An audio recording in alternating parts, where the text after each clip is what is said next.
में ये चला इस बार का बीपीएससी टीआरई का क्वेश्चन है।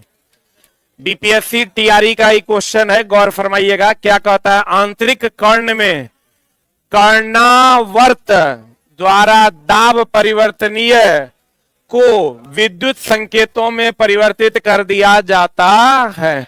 इसमें लड़का ना धुन मारा कि दाब को ध्वनि ऊर्जा में बदला जाता है। जब सेम प्रेशर होगा ना तो दाब को किसमें बदला जाता है? विद्युत संकेतों में बदला जाता है। किसमें बदला जाता है? विद्युत संकेत। लेकिन लड़का को क्वेश्चन पूछा इस बार बीपीएससी टीआरई 3.0 में कि कान में जो ध्वनि आती है ना तो उसको हम लोग, जो कंपन आता है उसको हम लोग किस ऊर्जा में बदलते हैं? लड़का मारा कंपन को ध्वनि में बदलते तब न सुनाई देता है। नहीं, कंपन को हम लोग किस में बदलते हैं? विद्युत संकेतों में परिवर्तित करते हैं। तो कहते हैं कान में जो कंपन आता है उसको हम लोग किस में बदलते हैं? विद्युत संकेत में। किस में बदलते हैं?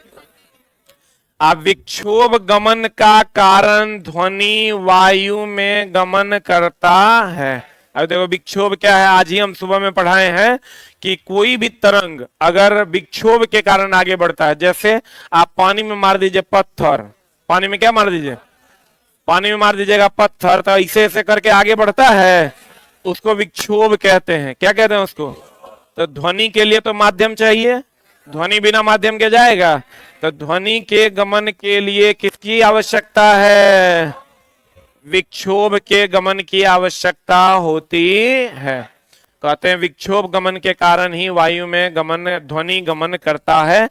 या कभी कभी दे देता है चला कि ध्वनि जो है वो संपीड़न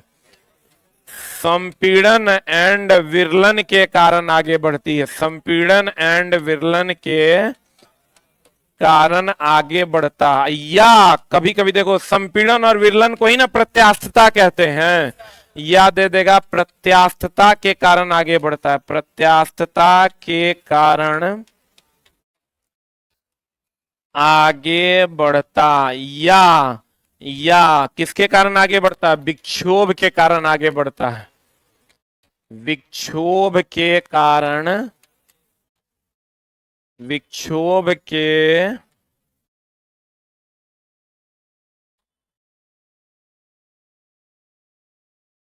अरे ये लिख लो, ध्वनि क्या लिखा? प्रत्यास्थता के कारण आगे बढ़ता है, संपीड़न और विरलन के कारण आगे बढ़ता है, या किसके कारण? विक्षोभ के कारण, या दाब के कारण आगे बढ़ता है। या दाब के कारण आगे बढ़ता है, या दाब के कारण आगे बढ़ता। विक्षोभ के कारण आगे बढ़ता, संपीड़न के कारण आगे बढ़ता, संपीड़न और विरलन के कारण आगे बढ़ता, प्रत्यास्थता के कारण आगे बढ़ता, या विक्षोभ के कारण आगे बढ़ता। ये सब आंसर हो जाएगा। बोलो न रे, विक्षोभ, प्रत्यास्थता, संपीड़न और विरलन। एगो चीज और ध्यान रखना चला, ध्वनि जो है, ध्वनि दाब तरंग है लेकिन दाब पर निर्भर नहीं करता। लेकिन दाब पर निर्भर नहीं करता। ध्वनि दाब तरंग है लेकिन दाब पर निर्भर नहीं करता।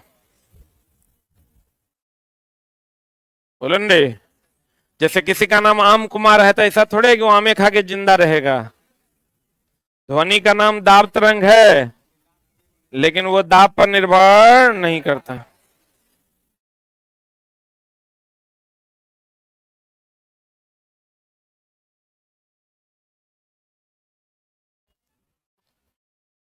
ध्वनि का नाम दाब तरंग है लेकिन दाब पर निर्भर नहीं करता। अगला लाइन, कुछ प्रकार के कैंसर, देखो चला, सभी कैंसर कहता है अनुवांशिक है कि नहीं? अनुवांशिक है, लेकिन सभी प्रकार के न, कुछ प्रकार के, सभी प्रकार के न, कुछ प्रकार के कैंसर आनुवंशिक और असामान्यताओं के कारण होता है। जैसे आप देखिएगा किसी के दादाजी को कैंसर था तो उसके पिताजी को हो जाता है, पिताजी को कैंसर था तो उसके बेटा को हो जाता है।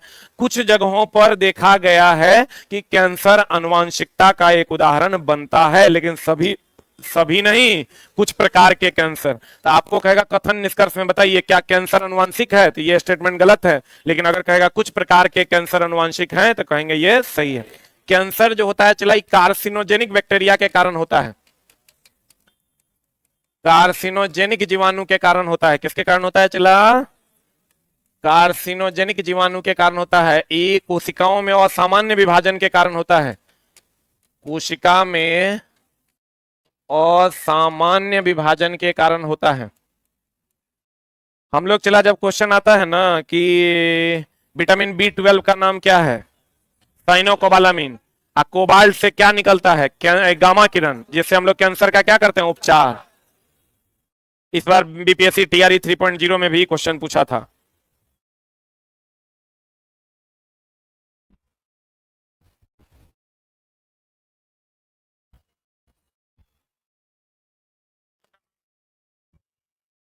हो गया। कार्सिनोजेनिक जीवाणु के कारण, कोशिकाओं में असामान्य विभाजन के कारण कैंसर होता है। और सभी प्रकार के कैंसर आनुवंशिक नहीं है, कुछ प्रकार के कैंसर आनुवंशिक है। कहता है वायरस से, ये भी क्वेश्चन बीपीएससी TRE 3.0 का है। लड़का जीवाणु फिवाणु कुछ मार दिया। वायरस से होने वाला सामान्य रोग है खांसी, जुकाम, इन्फ्लुएंजा, डेंगू, एड्स। और वायरस जनित रोगों का इलाज नहीं होता है, केवल टीकाकरण ही संभव है। क्लियर है? तो कहते हैं वायरस से होने वाले सामान्य खांसी, यही क्वेश्चन था। अगर आप देखे होंगे 6 to 8 में ही क्वेश्चन पूछा था कि बताओ खांसी जुकाम केकरा से होता है, तो इहो में लड़का जीवाणु मार के आया है। जेकर क्वेश्चन हमारा पास आया तो हम जीवाणु मारल था। वायरस ये तो सब जानता होगा चला, खांसी जुकाम भी, इन्फ्लुएंजा भी, डेंगू भी, एड्स भी, ये सब कैसा डिजीज है, वायरस। टाइफाइड, हैजा, क्षय रोग एंथ्रेक्स बैक्टीरिया से होता है। कौन बैक्टीरिया से? और कहता है स्टेफाइलोकोकाई बैक्टीरिया मुहासे का कारण होता है। जो मुहासा वगैरह होता है ना, वो इसी बैक्टीरिया के कारण होता है। प्रोटोजोआ, ट्रेपिनोसोमा निद्रालु रोग का क्या है, कारक है। ये भी क्वेश्चन थोड़ा मिला होगा। ट्रेपिनोसोमा जो है ये कौन बीमारी है, नींद की बीमारी। ये भी मिला होगा थोड़ा एनसीईआरटी में। लिस्मेनिया किसका कारक है, काला।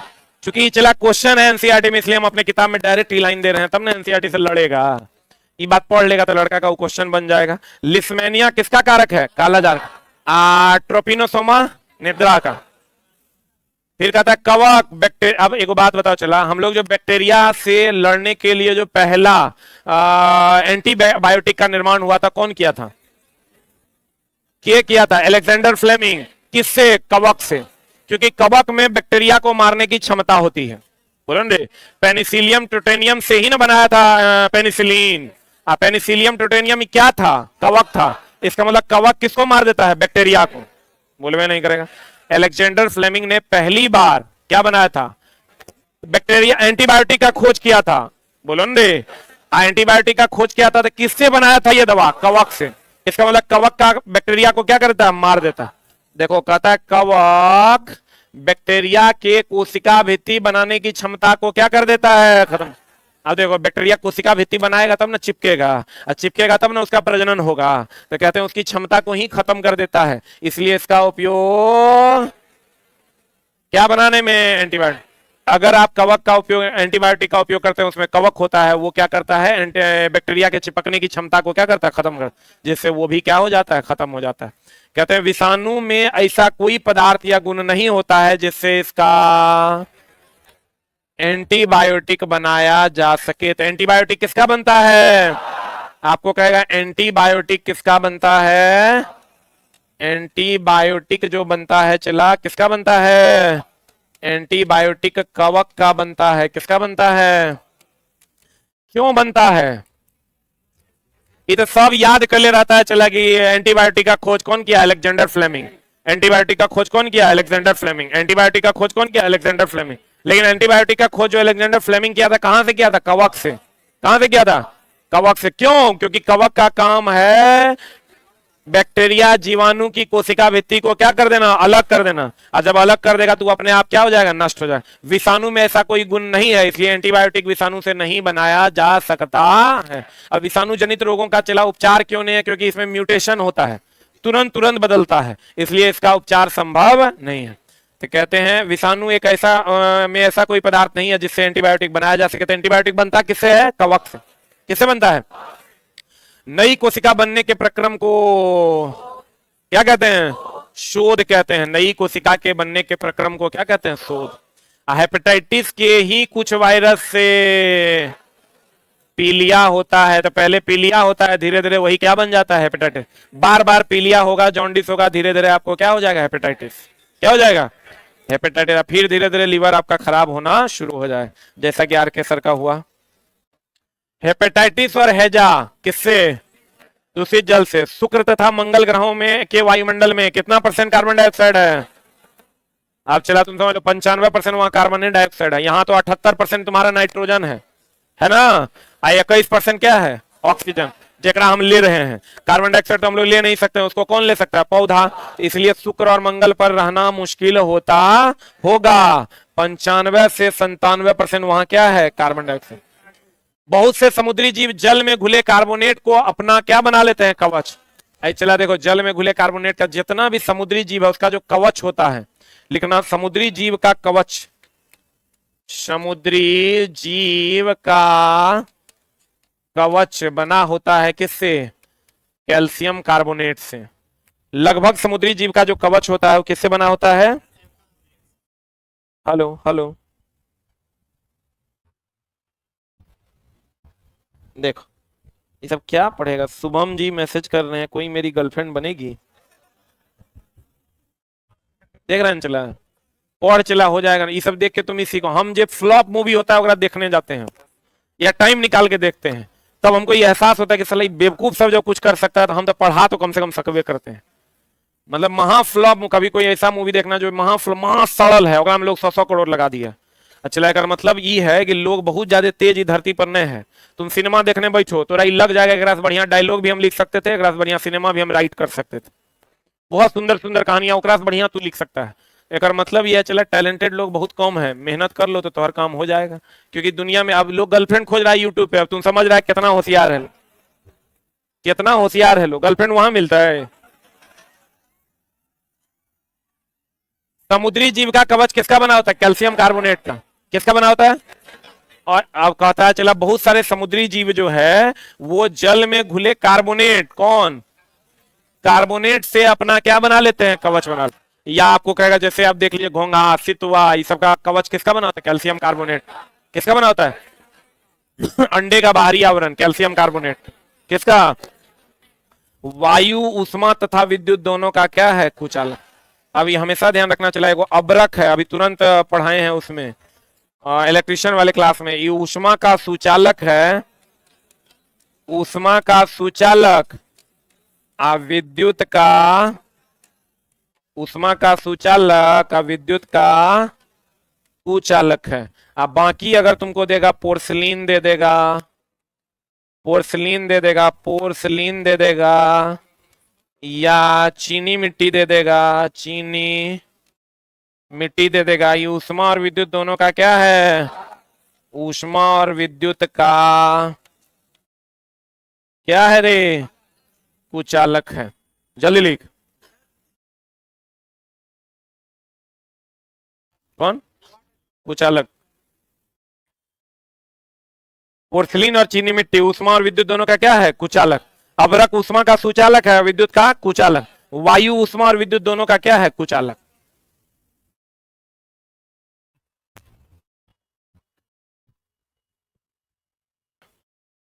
ये सब कौन ही फालतू ट्रेड सबसे। बुक एगो लड़का आया कहता है सर बुक बाइंडर का, मतलब छोटा बुक बाइंडर कौन ट्रेड है, ट्रेड चला या तो इलेक्ट्रिशियन से करवाओ या फिटर से। बूढ़ा सुढ़ा हो गया है तब डीजल से आने, तो पहला choice electrician, next choice fitter. लड़की है तो 100% इलेक्ट्रिशियन। ऐसा नहीं कि फिटर होगा तो नहीं होगा, लेकिन कोशिश करना है। हो गया, अरे हुआ। चांद पर वायुमंडलीय ताप का रेंज कितना होता है, -120 से कितना, 110, -120 से 110। अभी ने कहना 120 से 110, माइनस है, -120 से कितना, 110। कहता है वायु की गति दाब प्रवणता पर आधारित है। एक बात बताओ चला, इसको कहते हैं प्रेशर ग्रेडियंट। हमको ये बताओ, ये high pressure to low pressure, जैसे हम लोग क्या कहते हैं, क्वेश्चन वही है जो तू पढ़ा हुआ है, जिसका नॉलेज ऑलरेडी तुम्हारे पास है। हम लोग कहते हैं बैरोमीटर में अगर पाठ्यांक नीचे गिरेगा, नीचे गिरेगा इसका मतलब दाब कम की ज्यादा, तो दाब कम होगा तो आंधी तूफान आएगा। अगर एकाएक नीचे गिर जाएगा तो यहाँ दाब कम ना, दाब क्या, तो दाब कम होगा तो आंधी तूफान आएगा, आंधी तूफान आएगा। इसका मतलब जो है हवा का जो गति है, जो बहना है, सारी हवाएं इधर की ओर बहने लगेंगी। हवा का जो बहना है वो दाब पर निर्भर करता है। अगर यहाँ पर प्रेशर लो हो जाएगा, एग्जैक्ट लो हो जाएगा, तो यहाँ बहुत तेजी से हवा बहेगी। इसका मतलब हवा का बहना जो है दाब पर निर्भर करता है।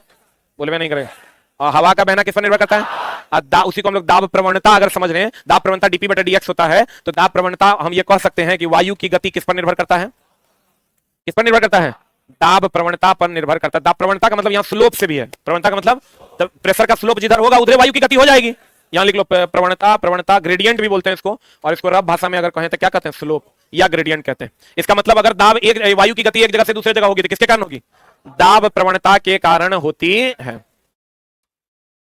पता, लाइकेन एसओटी की उपस्थिति में वृद्धि नहीं करता। लाइकेन किससे अभिक्रिया करता है, हम बताए तो चला। लाइकेन जो होता है इस शैवाल, लाइकेन जो है ये शैवाल प्लस कवक का मिश्रण है। लाइकेन CO2 से अभिक्रिया करके अपना रंग क्या कर लेता है, अभिक्रिया कर रंग बदल लेता है, रंग बदल लेता है। CO2 से अभिक्रिया करके क्या बदल लेता है, रंग बदल लेता है, और यह SO2 की उपस्थिति में वृद्धि नहीं करता। ये तो सबको पता होगा, लाइकेन को प्रदूषण सूचक कहते हैं।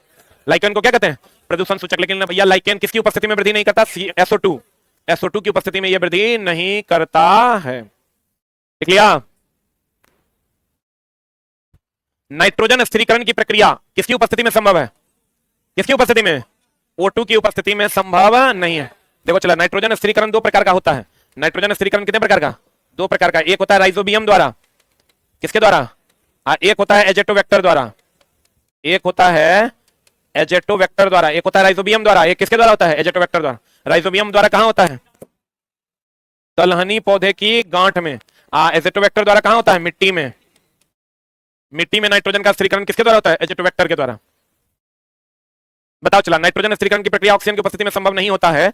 इसका मतलब यह हुआ दलहनी पौधों की गांठ में ऑक्सीजन रहता है क्या, मिट्टी के अंदर भी ऑक्सीजन की कमी होती है, तो इसलिए ज्यादा जो ऑक्सीजन नाइट्रोजन का स्थिरीकरण होता है वो कहां होता है, राइजोबियम, यानी दलहनी पौधों के गांठ में। अगर कह देगा किसमें ज्यादा होता है नाइट्रोजन स्थिरीकरण, राइजोबियम, क्योंकि यहाँ लगभग ऑक्सीजन अनुपस्थित होता है। जैसे एजेटोवेक्टर मिट्टी है तो मिट्टी में थोड़ा बहुत ऑक्सीजन रहता है। आप बैठिए ना सर, काहे खड़े हैं, अरे जगह तो बैठेंगे, बेचारे मथुरा से आए हैं, बैठने दो रे, थोड़ा थोड़ा घिसको ना बैठ जाएंगे। आप आज तो जाने वाले थे ना, आज रुकना है। कितने बजे ट्रेन है, 10:15 बजे। खाना खाए, बैठिए।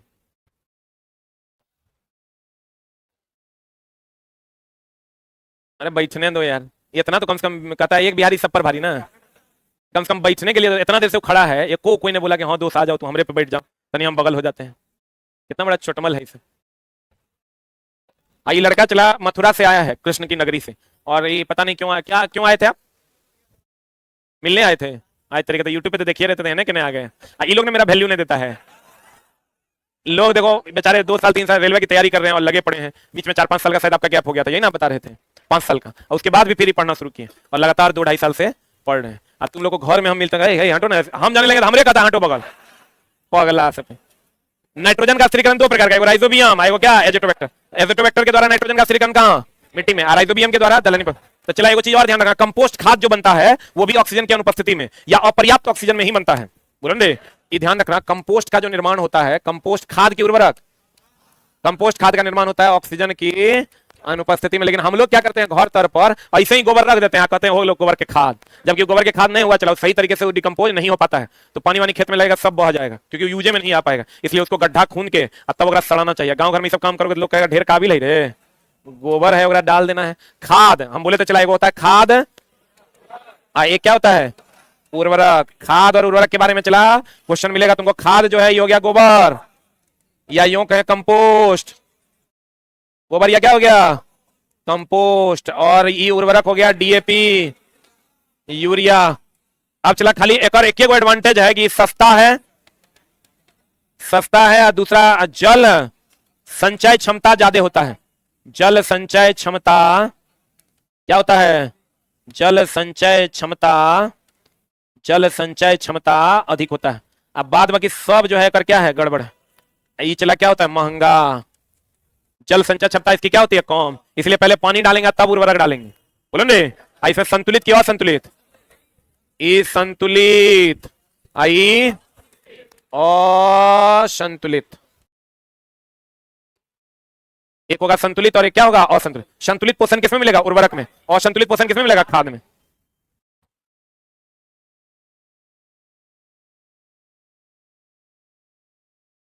तो एक पर एक चला काबिल है। वो लड़का मैसेज करता लिख रहा है, जितना आपका लाइव स्टूडेंट रहता है सर उतना तो वैकेंसी नहीं है, ये इसका कहना है। ये छोटा तुम समझो कि हर साल अभी तुमको जिस साल से रेलवे अनाउंस किया है 70,000 अप्रॉक्स वैकेंसी मिलेगा हर साल।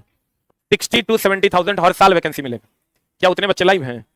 अब सब हम तरह 100 बार जोड़ा दिए हैं। 6,000 एलपी हो गया, 9,000 टेक्नीशियन हो गया, 9 6 कितना 15, कम से कम 20 से 25,000 ग्रुप डी ले लो। इतना भी बेशरम नहीं होगा, ग्रुप डी 9,000 से कम दे देगा। 25 15 कितना हो गया? 40। कम से कम 10,000 under graduate level, 10,000 graduate level. 6,000 ले लो, 12,000 हुआ, कितना हो गया? 52,000 हो गया। बोलो रे। आरपीएफ 4,000 कितना हुआ? 56,000 हो गया। इधर तुम स्टेट लेवल का 10 15 20,000 ले लो। खाली अकेले रेलवे 56 से 60,000 वैकेंसी तुमको हर साल देगा, हर साल। इधर बीएसएससी तुम्हारा 12,000 अप्रॉक्स है। और अभी देखो कोर्ट वाला वैकेंसी का बहुत जल्द एग्जाम होना होगा, तुम लोग भरवे किया होगा। ग्रेजुएट लेवल आ रहा है तो चला वैकेंसी 60 से 70,000। तुम क्या चाहता है? 10 लाख आएगा तब तू नौकरी लेगा? वैकेंसी इतने आएगा और अगले साल फिर एक वैकेंसी जनवरी फरवरी में आएगा एलपी का, फिर ऐसे ही टेक्नीशियन का आएगा। तो ई वैकेंसी आ रही चला, तुम समझ लो 5 बार रेल मिनिस्टर बोल चुके हैं ये बात। अभी 8 दिन पहले ललन टॉप पे भी बोले हैं। ये बात पूरा घिना गया है और अब रेलवे ऐसा रिस्क नहीं लेगा, इसलिए चुपचाप पढ़ो। अब फालतू के वक्त होती नहीं। अब जो पढ़ने वाला होगा वो अभी लिख रहा होगा, आज ये कोको करने वाला हो, छोटा कोको करेगा। खाद में कार्बनिक पदार्थ की मात्रा, खाद में कौन पदार्थ की मात्रा अधिक? कार्बनिक। अब कहोगे कार्बनिक पदार्थ क्या होता है? कार्बनिक पदार्थ उसको, जैसे गोबर ले लो तुम, तो गोबर से मीथेन निकलता है, गोबर में बायोगैस हुआ, बायोगैस में सबसे अधिक मीथेन। अब मीथेन बोले तो CH4, CH4 बोले तो कार्बन। बोलवे नहीं करेगा। तो एक बात बताओ, चला ये समझ के समझोगे तब होगा काम। अगर हम लोग यूरिया देते हैं, डीएपी देते हैं, या यूरिया देते हैं या जिंक देते हैं, तो यूरिया देते हैं तो NH2 CONH2, इसमें मैक्सिमम परसेंटेज किसका होता है? कार्बन, नाइट्रोजन का 46%। कितना परसेंट? जिंक डालते हैं तो इसमें तो कार्बन है ही नहीं है, बोलवे नहीं करेगा। इसमें जो गोबर गैस डालते हैं, कंपोस्ट डालते हैं, इसमें चला कौन है? मीथेन। इसका मुख्य अवयव मीथेन है। अब मीथेन का मुख्य अवयव क्या है? कार्बन। इसलिए हम कहते हैं खाद जो है ये कार्बनिक पदार्थों की मात्रा अधिक रखता है। और फिर कहता है खाद में अल्प मात्रा में पोषक होता है कि प्रबल मात्रा में? अल्प मात्रा में पोषक होता है। उर्वरक में संतुलित मात्रा में सभी पोषक होते हैं, इवन परसेंटेज बोरा पर लिखल रहता है, देखा है ना? कहते हैं क्रमिक पूर्व नियोजित तरीका से किया गया खेती को क्रम में, जैसे पहले जिस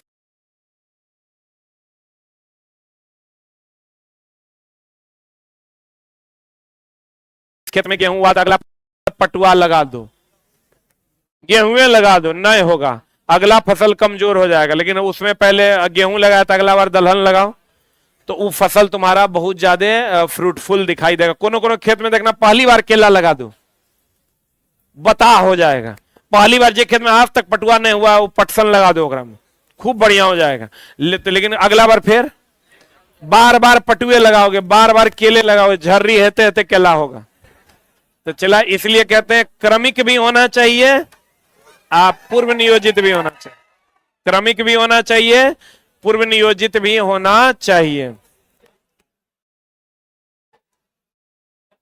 अरे यार यो अब ये होना था। अगला अगला अगला, फसल में कीट को कम करना, बचाव क्या कहलाता है?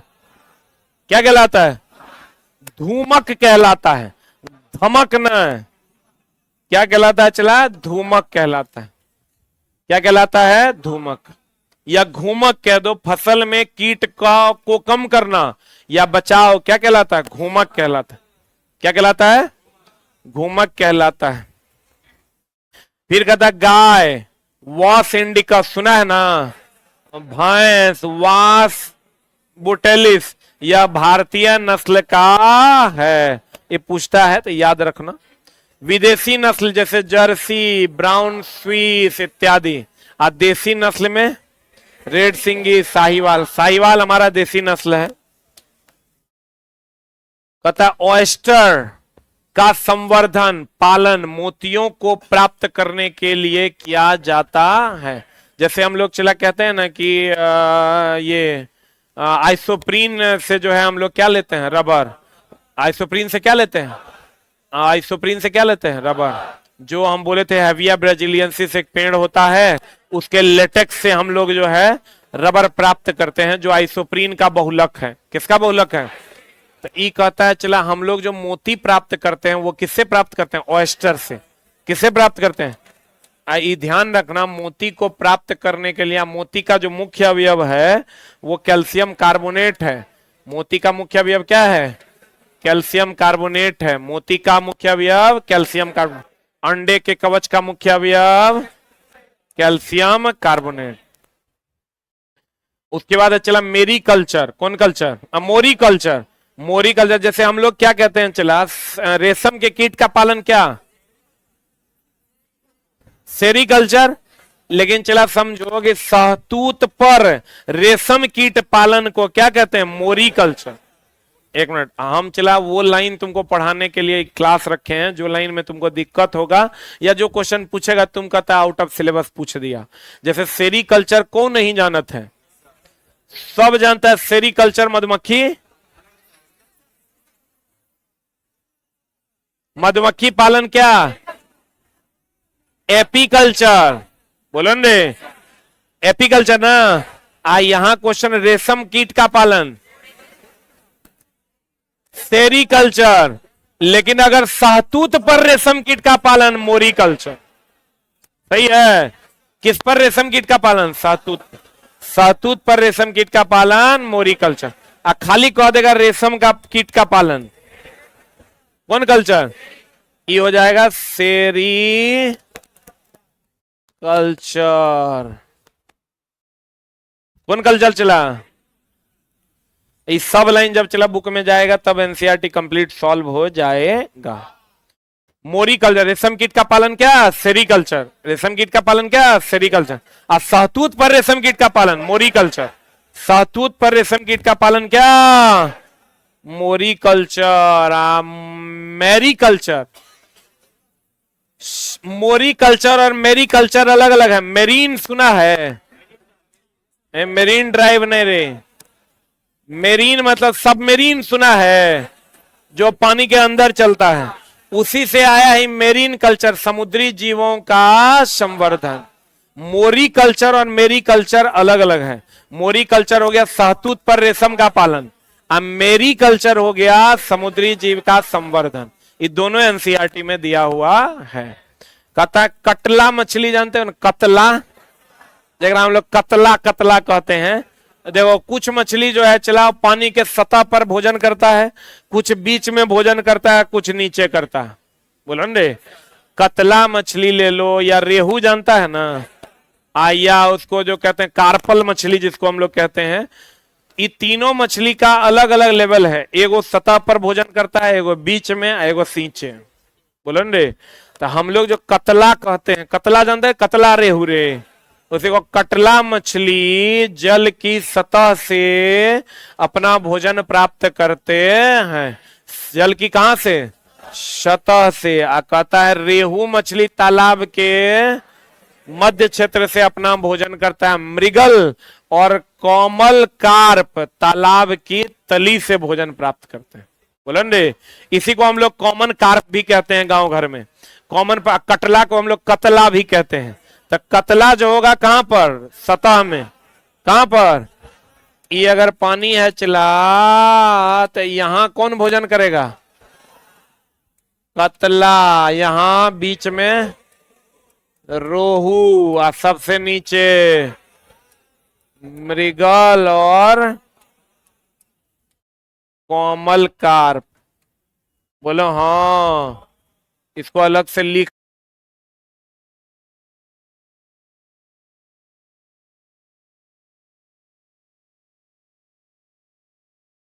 लो, एक जगह पर एक बार एक खाली देख लेना।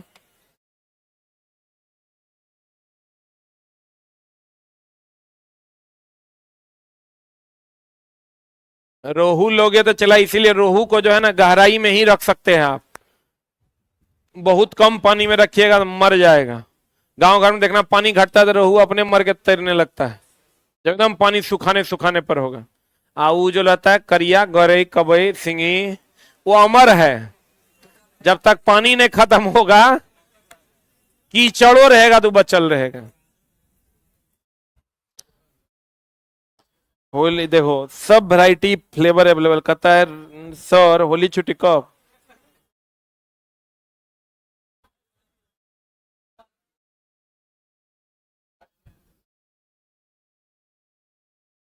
एक लड़का लिखता है सर, घर परिवार सब रिश्तेदार पूरी तरह से छोड़ दिए हैं, कोई भी चाह कर समझे बात नहीं कर सकता, ना हमको देख सकता, और हमको 2024 में जॉब लेना जरूरी है। मैथ रीजनिंग 80% कंप्लीट है, बहुत टेंशन में है, साइंस कैसे होगा?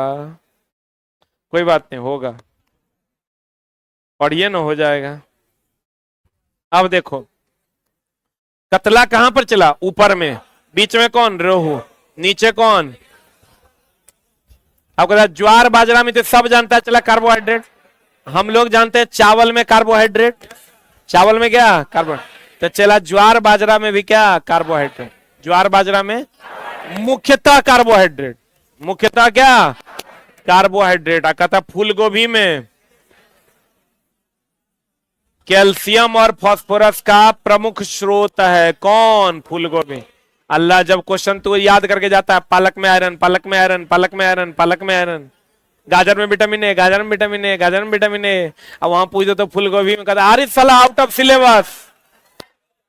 फूल गोभी में कैल्शियम और फास्फोरस, तो याद करके जाएगा सेरीकल्चर, वहां रहेगा मोरीकल्चर, मेरीकल्चर, मामला हो जाए तो गड़बड़। फूल गोभी में कैल्शियम और फास्फोरस, ज्वार बाजरा में कार्बोहाइड्रेट। पृथ्वी गर्म होती है किसके द्वारा? विकिरण।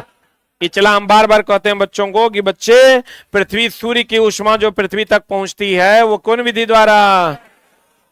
विकिरण द्वारा। लेकिन अगर यहां आकर वायु को गर्म करेगा, संवहन द्वारा। इसको हम चला किताब में एक जगह लिख दिए हैं, विकिरण द्वारा सूर्य की ऊष्मा पृथ्वी तक आती है, लेकिन यहां आकर वायुमंडल को गर्म करती है संवहन द्वारा। ये क्लियर है ना? बोलो ना रे। कहते हैं पृथ्वी गर्म होता है। अब चला यहां एक मिनट, पृथ्वी जो गर्म होता है उसका भी फिर अगला, ये तो मामला अलग है। एगो मामला जो एनसीईआरटी का डायरेक्टे क्वेश्चन है वो ये है कि जो पृथ्वी का वायुमंडल गर्म होता है, पृथ्वी का जो वायुमंडल गर्म होता है, तो पृथ्वी का सतह है, ये पृथ्वी का सतह है, और यहां है पानी। कितना परसेंट में पानी है? 71% में। तो चला इस सूर्य की ऊष्मा यहां भी ऐसे आती है, तो लौट के जाती है, तो वायुमंडल गर्म करती है। बोलो हाँ। आई पानी पर भी जो ऊष्मा आती है ये भी लौट कर जाती है, तो वायुमंडल क्या करती है? गर्म करती है। तो आपको कहेगा बताओ वायुमंडल क्यों गर्म होती है?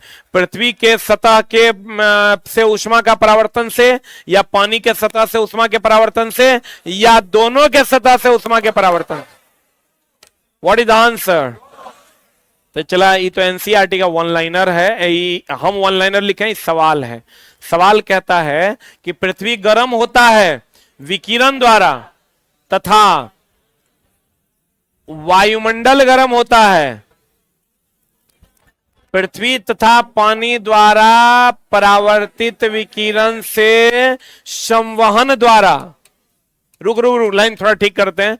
पृथ्वी पर गर्मी आती है, पृथ्वी पर गर्मी आती है किसके द्वारा? विकिरण द्वारा। तथा वायुमंडल गर्म होता है पृथ्वी तथा पानी द्वारा परावर्तित विकिरण से किसके द्वारा? संवहन द्वारा।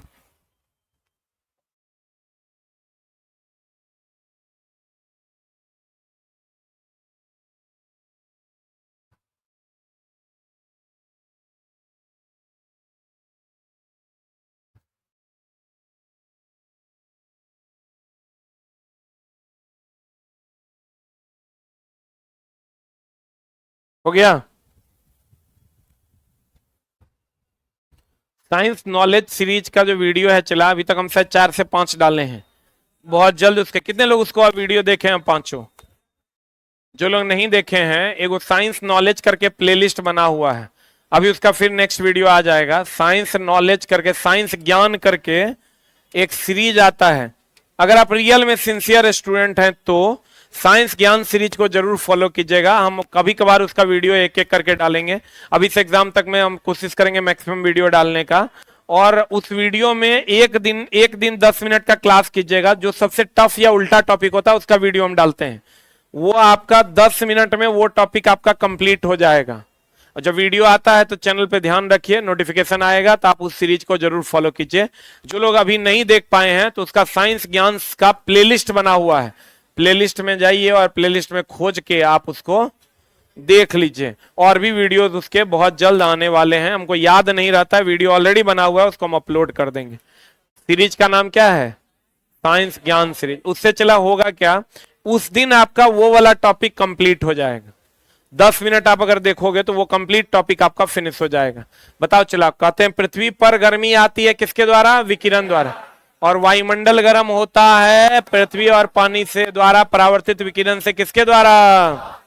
संवहन द्वारा। कहता है जीवाणु द्वारा नाइट्रोजन स्थिरीकरण की क्रिया में जल तथा ऑक्सीजन की उपस्थिति में संभव है कि नहीं है? नहीं है। कहता वाष्पोत्सर्जन में कार्बन चक्र के तहत, बता वाष्पोत्सर्जन कहाँ होता है? पादप में। अरे पादपे में ना होता है, बाकी जगह तो वाष्पीकरण होता है। जब ये वाष्पोत्सर्जन कह दे मतलब पत्तियों के रंध्र से, पत्तियों के रंध्र से, इसमें कार्बन चक्र होता है क्या? कार्बन चक्र के तहत नहीं होता है। ये चला आपका फोटोसिंथेसिस है। कहते हैं ओजोन छिद्र, ये भी क्वेश्चन जो है एनसीईआरटी का क्वेश्चन है। ओजोन छिद्र का अर्थ है ओजोन परत का पतला होना। ओजोन छिद्र किसके द्वारा होता है? क्लोरोफ्लोरोकार्बन के। ओजोन छिद्र होता है क्लोरोफ्लोरोकार्बन के द्वारा। क्लियर है? ओजोन छिद्र का मतलब ओजोन परत का क्या हो जाना? पतला हो। क्या होना? ये मिला होगा आपको एनसीईआरटी में क्वेश्चन। ये मेरे किताब में ये लाइन नहीं है, अब जब आएगा तो ये लाइन बन के आएगा। हाँ क्वेश्चन में है, क्वेश्चन है। बंजर सेल पर लाइकेन की वृद्धि के बाद मॉस की वृद्धि होती है। बंजर सेल अगर है चला तो उसमें पहले लाइकेन बनेगा, लाइकेन के बाद क्या बनेगा? मॉस बनेगा। मैग्नीशियम रिबन, ये चला खूब पूछता है क्वेश्चन। मैग्नीशियम रिबन जो है ये जब जलेगा तो क्या बना देगा? एमजीओ। एमजीओ का रंग कैसा होता है? सफेद। खूब पूछता है क्वेश्चन, एनसीईआरटी में दिया हुआ भी है। मैग्नीशियम रिबन के दहन से श्वेत ज्वाला के साथ जलता है। किसके साथ जलता है? मैग्नीशियम रिबन जो है उसका दहन जो होता है वो किसके साथ होता है? श्वेत ज्वाला के साथ होता है।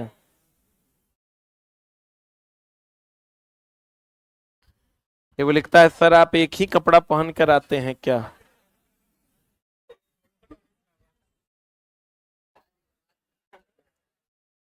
बाप रे बाप। इन्हें देखो चला, मैग्नीशियम रिबन ऑक्सीजन से भी क्रिया करेगा, एमजीओ बनाएगा। कैसा रंग होगा? सफेद।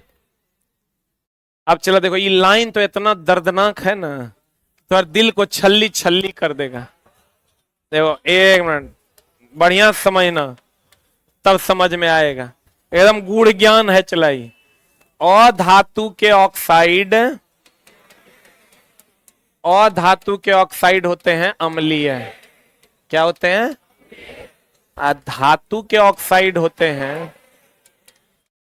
आज का सबसे बेहतरीन कॉन्सेप्ट यही होगा। धातु के ऑक्साइड क्या होते हैं?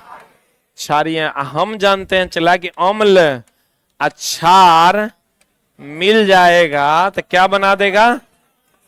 लवण।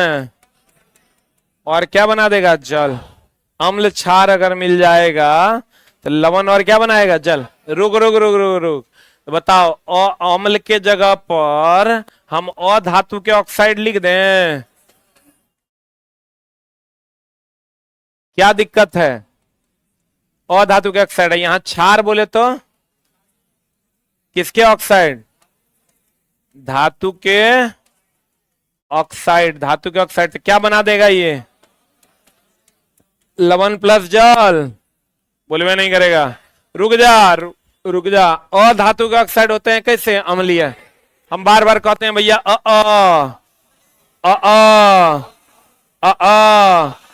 लेकिन देखो धातु के, एक मिनट, धातु के ऑक्साइड जब अधातु के ऑक्साइड से विक्रिया करें, या इसको हम ऐसे बोल सकते हैं अधातु के ऑक्साइड क्षार से विक्रिया करेगा, लवण और जल देगा।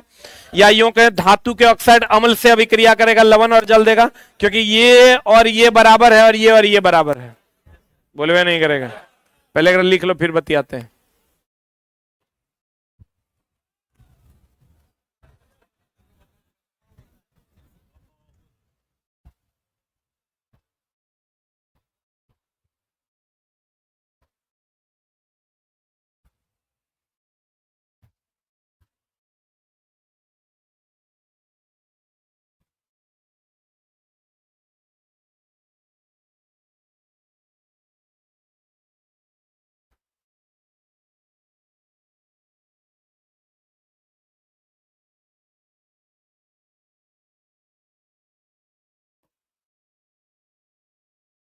हो गया?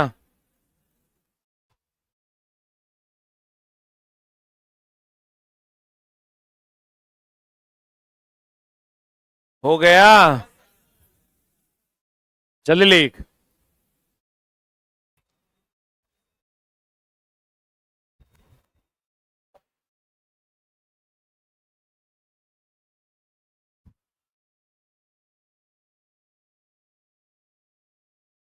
अरे हो गया। अब ये लाइन पढ़िए। आज चला एगो चीज ध्यान रखिएगा। हो गया ना? ई तो ई हमको पता है कि धातु के ऑक्साइड और अम्ल अभिक्रिया करेगा तो लवण और जल बनाएगा। लेकिन अगर धातु क्षार से अभिक्रिया किया, हाँ, धातु अम्ल से या क्षार से, लो ना अम्ल ले लेते हैं, अम्ल से अभिक्रिया किया तो ये बना देगा लवण, प्लस जल नहीं बनाएगा, हाइड्रोजन गैस देगा। धातु के ऑक्साइड और धातु में अंतर है। देखो चला, अल्युमिनियम धातु है, Al2O3 धातु के ऑक्साइड हैं। बोलवे नहीं करेगा। अल्युमिनियम क्या है? धातु, और Al2O3 धातु के ऑक्साइड हैं। बढ़े?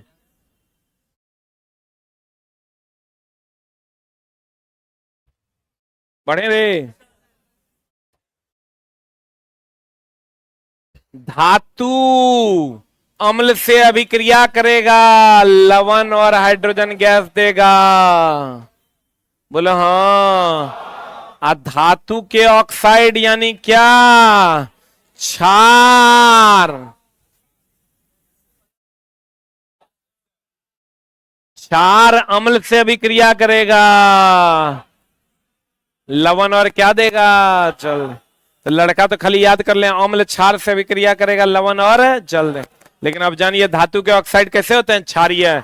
क्षार अम्ल से अभिक्रिया करेगा, लवण और जल। या यहां देता क्षार और धातु के ऑक्साइड, तो अधातु के ऑक्साइड फिर अम्लीय हो जाता। तो क्षार और धातु के ऑक्साइड से भी अभिक्रिया करेगा, लवण और जल। लेकिन जब धातु अम्ल से अभिक्रिया करेगा, धातु के ऑक्साइड अम्ल से अभिक्रिया करेगा, बस एक रे डिफरेंस है। बोलो रे। चला पते नहीं चलता कि रिजल्ट हमारा हो का ही नहीं रहा है। घर जाता है बाद में पता चलता, अरे साला हाइड्रोजन जल हो गलो, एक नंबर से ना होलो। कैल्शियम ऑक्साइड नाम तो सुनी होगी, चूना दे देना, सल्फ्यूरिक एसिड तीव्रतम अभिक्रिया करेगा और उसमें छेपी अभिक्रिया करेगा। हम बार बार कहते हैं चूना और कौन? सल्फ्यूरिक एसिड तीव्रतम अभिक्रिया करता है। कैसा अभिक्रिया करता है? तो कहता है कैल्शियम ऑक्साइड जल के साथ, कैल्शियम ऑक्साइड नहीं चला, सल्फ्यूरिक एसिड भी, कौन? सल्फ्यूरिक एसिड भी जल से तीव्रतम अभिक्रिया करता है। प्रचंड ना इस सब जो है चला कम प्रचंड अभिक्रिया करता है। प्रचंड का मतलब चला बहुत ज्यादा हो जाता है। प्रचंड लावा वगैरह जो फूटता है ना, ऊपर यो एनसीईआरटी में सवाल है कि जब सल्फ्यूरिक अम्ल जल से अभिक्रिया करता है तो प्रचंड करता है कि कम प्रचंड करता है? क्या होगा आंसर? कम प्रचंड। तीव्रता से अभिक्रिया करता है लेकिन प्रचंड नहीं करता है। क्या करता है? कम प्रचंड अभिक्रिया करता है। कैसा अभिक्रिया करता है? चला कैसा अभिक्रिया करता है? कम प्रचंड अभिक्रिया करता है। ये भी क्वेश्चन आपको मिलेगा कि बताइए चूना जल से अभिक्रिया करता है, सल्फ्यूरिक एसिड जल से अभिक्रिया करता है, क्या ऐसा अभिक्रिया करता है? प्रचंड कि कम प्रचंड? कम प्रचंड। प्रचंड का मतलब लावा हो गया। चला प्रचंड का मतलब क्या हो गया? लावा। कंपोस्ट का बनना भी एक प्रकार का कभी अगर तुम गोबर खोदा होगा अपने से कुदाली लेके, गरम गरम लगता है, खोदा है, पैर दोगे भयानक गरम लगता है। कभी जो सड़ा हुआ गोबर जहां रहता है ना, वहां तुम चला पैर दो, आप पैर दे कुदाली ले, कभी चढ़ाया है ट्रैक्टर पे? नहीं चढ़ाता तो जानता हूं, गोबर में जो पैर रहता है गरम गरम लगता है। जैसे चूना में पानी डालोगे गरम गरम, जैसे अम्ल में पानी डालोगे गरम गरम, वैसे ही कंपोस्ट खाद में हाथ डालोगे गरम गरम। एक मतलब गरम गरम मतलब गर्मी देगा, और देगा मतलब उष्मा छेपी। बोलन रे, तो हम लोग कहते हैं चूना, चूना प्लस पानी, और क्या है, और कौन है रे, अम्ल प्लस पानी, और क्या है रे, अरे और क्या है रे, सीमेंट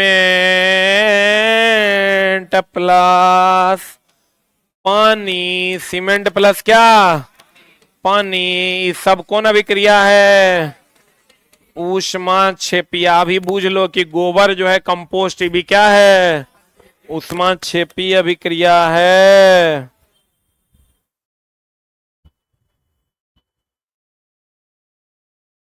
एगो भाई मेरा पूछ रहा है साइंस का कौन सा बुक लें बताइए। पूरा दुनिया को पता है, एक पते नहीं है। किताब का नाम है चला एसके झा सामान्य विज्ञान।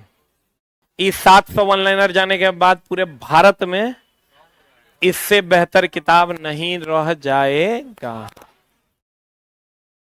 कंपो अभी भी नहीं है। अभी कितने लोगों के रूम में है किताब एसके झा सामान्य विज्ञान? इस जलवा है अपना। उसके बिना लोगों का रूम अधूरा है।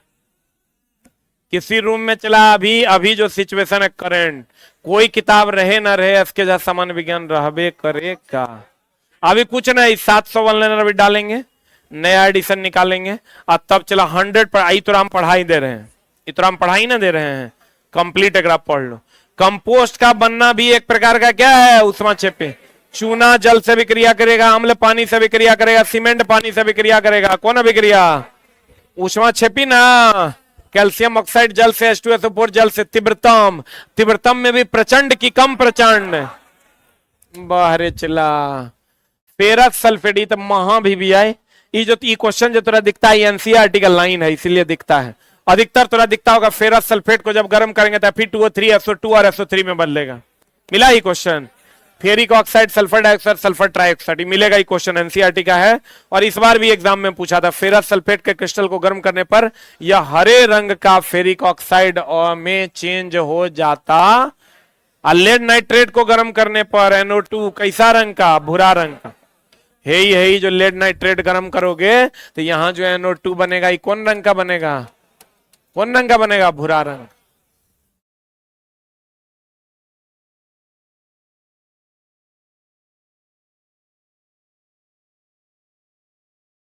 जितना एनसीईआरटी में उतने पूछा है ग्रुप डी में। रेलवे में जाएगा रिएक्शन एनसीईआरटी में देल है, उतने रिएक्शन 10th तक में उतने रिएक्शन पूछा है। ये सब रिएक्शन VBI है। कहते हैं चला बता दो क्या कैसा रंग है इसका? भूरा। कैसा रंग है इसका? भूरा। सूर्य के प्रकाश में श्वेत रंग कौन रंग? भूसर रंग का हो जाता है। सिल्वर क्लोराइड कौन रंग का हो जाता है? भूसर रंग का, मतलब मटमैला टाइप का हो जाता है। अब प्रकाश की उपस्थिति में सिल्वर क्लोराइड सिल्वर तथा क्लोरीन में विघटित हो जाता है। आज चला एक बात बताओ, ब्लैक एंड व्हाइट फोटोग्राफ जो पहले बनता था उसमें हम लोग सिल्वर ब्रोमाइड या सिल्वर क्लोराइड का उपयोग करते थे, लेकिन अगर दोनों ऑप्शन में दे देगा तो आंसर मारिएगा सिल्वर ब्रोमाइड। बोलन रे, ब्लैक एंड व्हाइट फोटोग्राफी होता था ना, जिसको हम लोग श्याम श्वेत कहते हैं। श्याम मतलब ब्लैक और श्वेत मतलब पीला। ये हो गया ब्लैक एंड व्हाइट फोटोग्राफी में हम लोग सिल्वर क्लोराइड और सिल्वर ब्रोमाइड का उपयोग करते थे, लेकिन इसमें मुख्य रूप से किसका? अगर दोनों में से कोई एक चुनना होगा तो क्या चुनेंगे? सिल्वर ब्रोमाइड, क्योंकि मुख्य रूप से हम लोग किसका उपयोग करते हैं? Silver bromide. लेकिन ब्लैक एंड व्हाइट श्याम श्वेत देता था, लड़का कहता है को चीज है, श्याम मतलब काला, श्वेत मतलब सफेद। ब्लैक एंड व्हाइट फोटोग्राफी में हम लोग इसका उपयोग करते हैं। और हाइपो का भी, किसका? सोडियम थायोसल्फेट जिसको कहते हैं, इसमें लिख लो, ब्लैक एंड व्हाइट फोटोग्राफी में हम लोग हाइपो का प्रयोग करते हैं। किसका रे? हाइपो, जिसको हम लोग सोडियम थायो सल्फेट के नाम से जानते हैं। जल्दी लिख।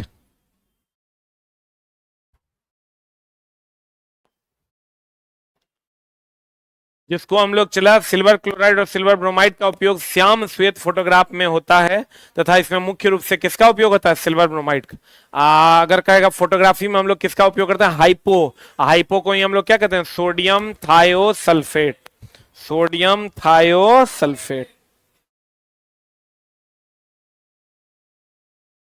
हो गया। गति और द्रव्यमान का अध्ययन क्या कहलाता है? काइनेमेटिक्स। गति और द्रव्यमान का अध्ययन क्या कहलाता है? काइनेमेटिक्स। जब गति का भी अध्ययन करेंगे और द्रव्यमान का भी। क्या कहते हैं? आयनों का आदान प्रदान, द्विविस्थापन ना। जैसे चला, अगर हम लोग रिएक्शन लेते हैं Na2SO4 या H2CuSO4 ले लो, H2S क्या ले लो,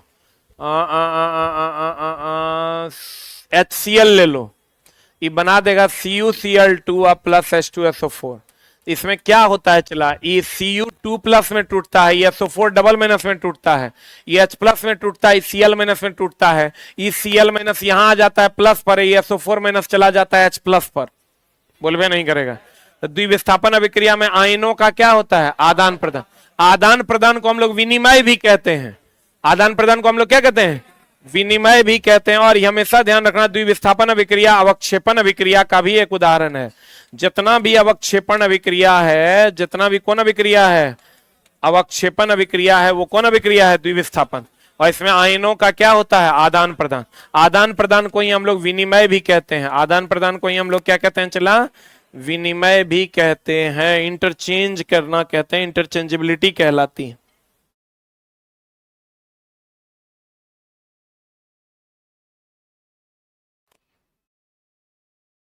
हो गया। आयनों का आदान प्रदान, द्विविस्थापन अभिक्रिया। द्विविस्थापन अभिक्रिया कौन अभिक्रिया है? अवक्षेपण अभिक्रिया। इस सब से चला ना तो बहुत स्ट्रांग हो जाएगा और तुमको चीजें समझ में बहुत तेजी से आने नहीं लगेगी, बहुत तेजी से आने लगेगी। जब आप क्वेश्चन बनाइएगा ना तो वैसी चीजें जो अन्य बच्चों को नहीं समझ में आएगा, वो चीजें आप समझने में सक्षम होइएगा। हो गया? अरे हुआ। कॉपर ऑक्सीजन से अभिक्रिया करके कैसा रंग देता है? काला रंग। CuO प्राप्त करता है। कौन प्राप्त करता है चला? कॉपर ऑक्सीजन से प्रतिक्रिया करता है तो CuO प्राप्त करता है और नीला भी देता है। कैसा रंग देता है? कहता है जब पुनः CuO जब हाइड्रोजन गैस प्रवाही करने पर यह काला परत भूरे रंग में चेंज हो जाता है। पहले Cu जब O2 से विक्रिया करेगा तो कैसा रंग देगा? काला। और जब फिर ओकरा CuO बनाएगा, CuO को फिर हाइड्रोजन से विक्रिया करवाइएगा तो कैसा रंग दे देगा? कैसा रंग देगा? भूरा। अब फिर कुछ समय रहेगा तो कैसा रंग दे देगा? हरा। कैसा रंग दे देगा? यानी कॉपर पहले ऑक्सीजन से विक्रिया करेगा, कैसा रंग देगा? काला। कैसा? काला। काला जब फिर ये CuO हाइड्रोजन से विक्रिया करेगा तो कैसा दे देगा? भूरा। अब भूरा फिर कुछ समय रहेगा तो क्या दे देगा? हरा। ये चला इस बार का बिहार दरोगा का क्वेश्चन है। और यह अभिक्रिया कैसी होती है? प्रत्यावर्ती। प्रत्यावर्ती मतलब रिवर्सिबल। प्रत्यावर्ती मतलब रिवर्सिबल। देख लो, CuO जब हाइड्रोजन से विक्रिया करेगा Cu प्लस H2O देगा। और ये अभिक्रिया जो चला है ये रेडॉक्स अभिक्रिया। रेडॉक्स अभिक्रिया उसे कहते हैं जिसमें ऑक्सीकरण अवकरण दोनों हो, जिसमें ऑक्सीकरण भी हो एंड कौन हो? अवकरण भी हो।